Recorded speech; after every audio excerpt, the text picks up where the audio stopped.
If you haven't been paying attention lately, the past, let's say, few days this week, it's been uber dramatic in terms of both financial YouTubers and also, we'll call it just the general cryptocurrency atmosphere. And a lot's been going on. And I kind of just wanted to address some things because I am technically a financial YouTuber. Don't talk about cryptocurrency at all. I don't ever talk about it. I talk about stocks, ETFs, and diversified investing and stuff like that, safe investing.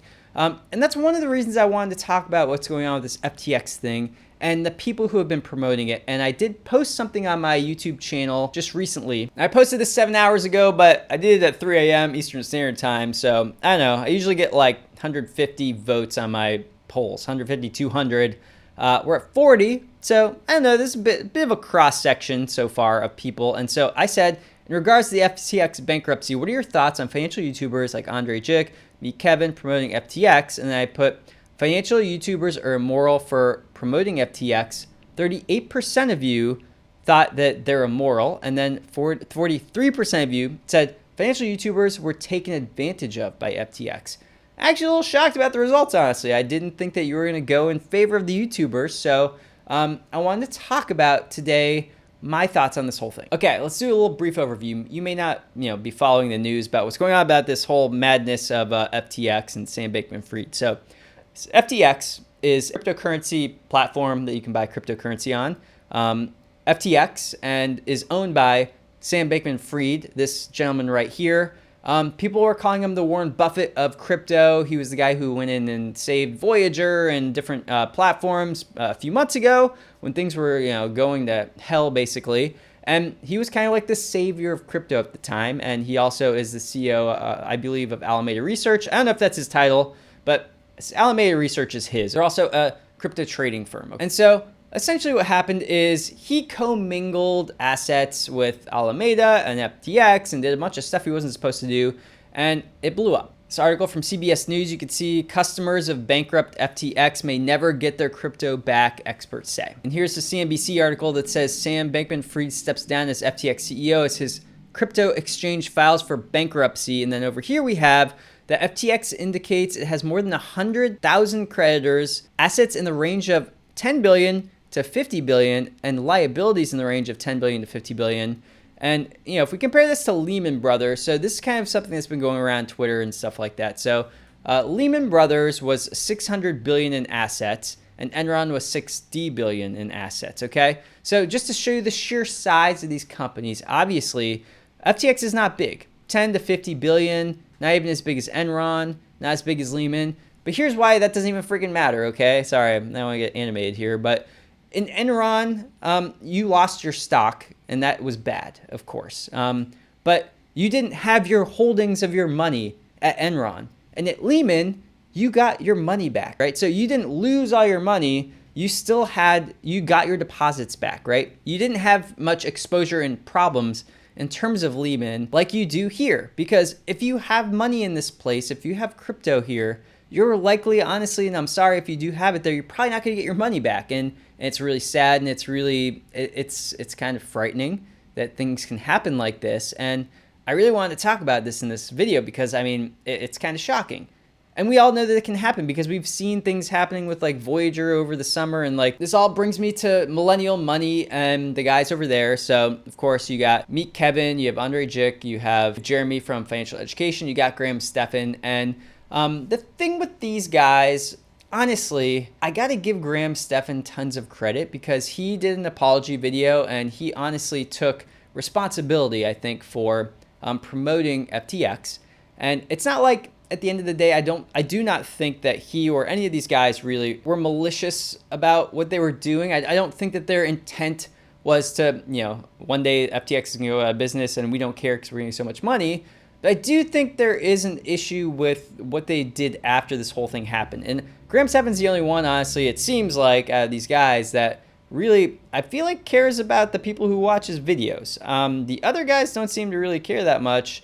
And they're not taking any blame, let's say that. So they don't think they've done anything wrong, it doesn't seem like so far. A lot of other YouTubers and videos coming on about them. You can see them all over the place, they're popping up everywhere. The thing is, these people are all kind of in this similar agency. So Graham, this girl Erika Kullberg, Andrei Jikh, and Meet Kevin, they're all kind of under a similar umbrella of influencers that are inside this careers agency. I just want to show you Andrei Jikh. So what we're watching here is actually a video where Andrei is revealing how much money he makes on his affiliates, and it's essentially how much money he makes in general. But we're going to show you how much he makes in his affiliates, and then we're going to kind of take a guess. How much do you think he really makes from some of these different companies? Free Bitcoin with this BlockFi link right here, blockfi.com/Andre, and go get up to 5 free stocks with Webull when you deposit $100. Those are affiliates, which I ever so smoothly threw in this video. Now, my biggest affiliate sources come from Gemini, Coinbase, BlockFi, Robinhood, M1 Finance, and Webull. And I can't tell you specifically how much I made from each, but I can give you the grand total, which is insane because it is more money than I've made in my entire last year. The grand total is $1,747,145. Whew. So, $1.7 million from affiliates. Hello, people. Can you watch my videos more? Because I'm definitely not making more than like $150 a month here.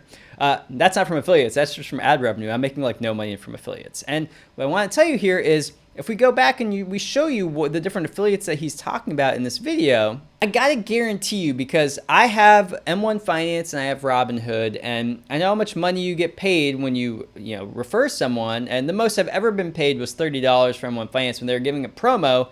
Usually I get $5, maybe $10. And so what I'm going to tell you here is, there's no way Robinhood, M1 Finance, Webull are going to be the majority of these, right? And so if he's making 1.7 million, I'm going to assume these are probably 20%. Obviously, I could be totally off, and maybe these are higher than I think they are, but I'd say that they're not, okay? And I'm going to go with these three being the top ones, the top affiliates. They're going to be paying him the most money. And so he's probably getting almost 500 grand from these three different affiliates total every year if we annualize this thing, okay? So it's hard probably to walk away from something where you can go ahead and you could say just a little bit in your video, you mentioned 1 or 2 or 3 things, and suddenly you could be breaking in $500,000 in a year, right? So the one thing I do want to focus on here is, first off, is BlockFi, and we're going to talk about this in a second. But I do want to tell you how much he makes on the other part of this whole thing, so the total that he makes. So almost $3.4 million total this guy made in the year. I mean, honestly, great job for him to making all this money. But the other thing is, like, if you're talking about the affiliates, and we're talking about half of your money being from affiliates and then half being from, let's say, AdSense and things like that, is a 1.7 not enough money? Is 1.7 million not enough money? And then having at least the affiliates that you don't think are probably going to have issues. Basically, essentially, what I'm talking about is going to be unregulated entities. And so when I say unregulated, we're going to talk in a few minutes about SIPC, we're going to talk about FINRA, and we're going to talk about the different things that are in place that, of course, Andrei is probably not going to be, he doesn't really care about those things because he's more about DeFi and decentralization and not getting the government involved, especially in crypto, of course. But for me, I'm on the opposite side of this whole thing. I think that in terms of consumer protection, I think you really, really need to be understanding and knowledgeable about what protections you have in the different accounts that you're going to be putting your money into. All the things that he mentions in here, Gemini, Coinbase, BlockFi. Coinbase is a regulated entity from the SEC. It's a publicly traded stock, but what goes into this account, it's not protected by SIPC insurance. And we'll get to that in a second. But there's no protection if Coinbase goes under. There's no protection if BlockFi goes under, if Gemini goes under, right? You have zero protection. If something happens to the company, your assets, they're going to be gone. Now, Robinhood, M1 Finance, and Webull, if you have money in equities with them, your money is insured up to a certain amount. And this is kind of the whole thing that I'm going to get through in this video. There needs to be an understanding, I think, of financial YouTube influencers. When they tell you about these things, they need to explain it in a way that you understand that if a company goes out of business, your money could also poof. It could go away in an instant, right? There's no protection. There's no consumer protection. That's kind of the issue I have with this whole thing. Okay, let's also look at Erika Kullberg, who's the co-founder of that agency that these guys work for, Andrei Jikh and Graham Stephan, right? This agency represents them. So she's a co-founder of this agency, and she has this video here, And there's, I think, many of these videos because she does TikTok videos. So first thing, she actually deleted all of her TikTok. So if you actually go and look at, you type in Erika Kullberg FTX, you're going to see a bunch of TikTok videos about FTX being a partner, and they're all gone. So she literally has deleted these because obviously she doesn't want them to be out there, I'm sure. So listen to this part right here. To a lot of people it does. Think about people from other countries who want to send money back home to their families without the high fees. That's pretty cool, but is it legal? Absolutely, it's legal and regulated in most parts of the world. Anyway, the thing about this is, okay, you got the FTX logo up here, and she's basically obviously promoting FTX. So Erika Kullberg on TikTok, I think she says she has 15 million subscribers. On YouTube, she has almost 1 million subscribers, and she's an attorney. And I want to play something for you because this is kind of what just is getting me about this whole thing. In euros, please. Are you sure? It's your credit card from the US. Wouldn't you want to pay in dollars? She has no idea, I know. Watch this. No, I've read the terms and know that if I choose dollars, you'll charge me an extra fee for that and you'll give me a bad conversion rate. Oh, I was hoping you'd pick dollars so we'd make more money from you. Most tourists fall for this trick. Who taught you this? Erika did. She's a lawyer and reads the fine print, so I don't have to. Look, I just think it's kind of ironic that her whole brand is about reading the fine print and teaching the people who follow her about the fine print. And she's the one who was promoting FTX, and it seems like the co-creator of this agency that also probably went out and got FTX as a sponsor for Graham Stephan's Iced Coffee Hour. The speculation, of course. I don't know exactly if that's how they got this, but they all have FTX sponsors on their different shows. Millennial Money, which is not around anymore. They deleted all their shows right off their YouTube channel, but FTX is a sponsor of all of them. She's also a co-creator of this agency. She was an FTX sponsor herself. I don't know. It seems like as the lawyer who is the person who is teaching people about fine print, it doesn't look good. It just doesn't look good. And this brings me to the point that I kind of want to make. FTX has filed bankruptcy. It's pretty much over if you have an FTX account. Now, this is Sam Bankman-Fried's empire, let's say, all of his different investments, okay? And now one investment here is BlockFi. And now BlockFi essentially right now are limiting customer withdrawals. This is the BlockFi website right now, and there's a banner on the top of this thing. It says, BlockFi is not able to operate business as usual. We have limited platform activity, including pausing client withdrawals as allowed under our terms. We request that clients not deposit to BlockFi wallet or interest accounts at this time. Okay, so it's not a good time for BlockFi. I don't know what's happening and if it's going to make it, but right now it doesn't seem like you can put money into BlockFi, and maybe I've heard that people are having trouble getting money out of BlockFi. Is BlockFi going under? I'm not sure. But this is going to roll into my main point here. And this is an account with Robinhood. So if you go and you buy securities with Robinhood, there's something called SIPC and account protection, okay? SIPC. So account protection with SIPC at no additional cost to you. Robinhood's broker-dealer, Robinhood Financial LLC, and Robinhood Securities LLC are members of the Security Investor Protection Corporation, the SIPC. It allows customers of its members up to $500,000, including $250,000 of claims for cash. Robinhood has also purchased an additional insurance policy for Robinhood Markets, Inc. Additional insurance policy provides protection for securities and cash up to an aggregate of $100 million, okay?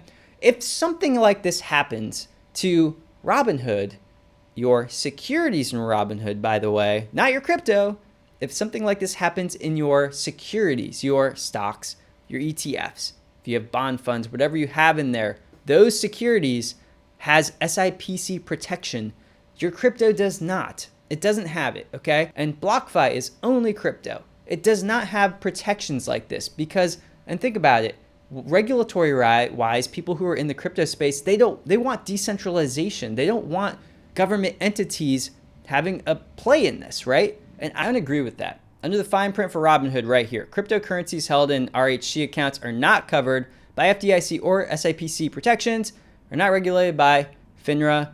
You take a look here, you have Congress, this is regulatory overview. You have Congress, Securities and Exchange Commission, SEC, Financial Industry Regulatory Authority, that's FINRA. Then you have broker-dealers. Broker-dealers allow you to buy and sell stocks, okay? FINRA deals with broker-dealers and cryptocurrency sides of even what you think might be a broker-dealer. So Robinhood is an entity. It has a broker-dealer, and it has the other part, RHC here, which is where the cryptocurrency is bought and sold, and that does not have any protections, no consumer protections, okay? Robinhood goes out of business, so too does your money, right? It goes away.